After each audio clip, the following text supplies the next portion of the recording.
নমস্কার। কবি দ্বিজেন্দ্রলাল রায়ের লেখা কবিতা নন্দলাল।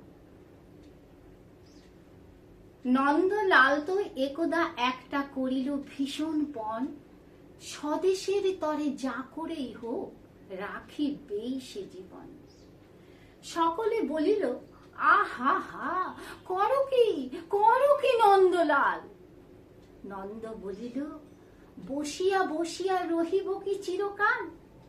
আমি না করিলে কে করিবে আর উদ্ধার এই দেশ।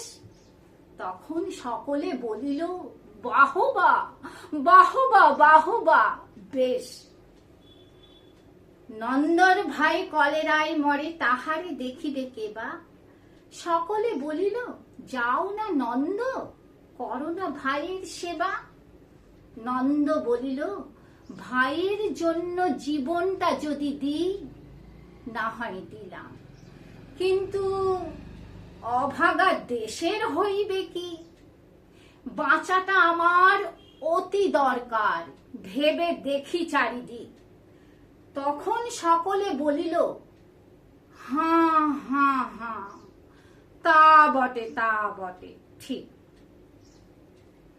নন্দ একদা হঠাৎ একটা কাগজ করিল বাহির, গালি দিয়া সবে গদ্যে পদ্যে বিদ্যা করিল জাহির। পড়িল ধন্য দেশের জন্য নন্দ খাটিয়া খুন, লেখে যত তার দ্বিগুণ ঘুমায়, খাই তার 10 গুণ।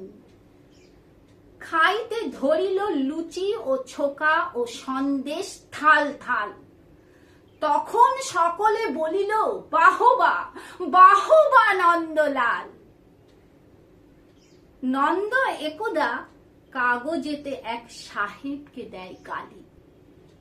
সাহেব আসিয়া গলাটি তাহার টিপিয়া ধরিল খালি। নন্দ বলিল, আহা হা, করো কি, ছাড়ো না ছাই। কি হবে দেশের গলা টিপুনিতে আমি যদি মারা যাই। বলো কবি ঘত, নাকে দেব খত, যা বলো করিব তাহা। তখন সকলে বলিল, বাহবা বাহবা বাহবা বাহা। নন্দ বাড়ির হতো না বাহির, কোথা কি ঘটে কে জানে। চড়িত না গাড়ি কি জানি কখন, উল্টায় গাড়িখানি। নৌকা ভীষণ ডুবিছে ভীষণ, রেলে কলিশন হয়। হাটিতে সর্প কুকুর আর গাড়ি চাপা পড়া ভয়। তাই শুয়ে শুয়ে কষ্টে বাঁচিয়া রহিল নন্দলাল। সকলে বলিল, ভেলারে নন্দ, বেঁচে থাক চিরকাল।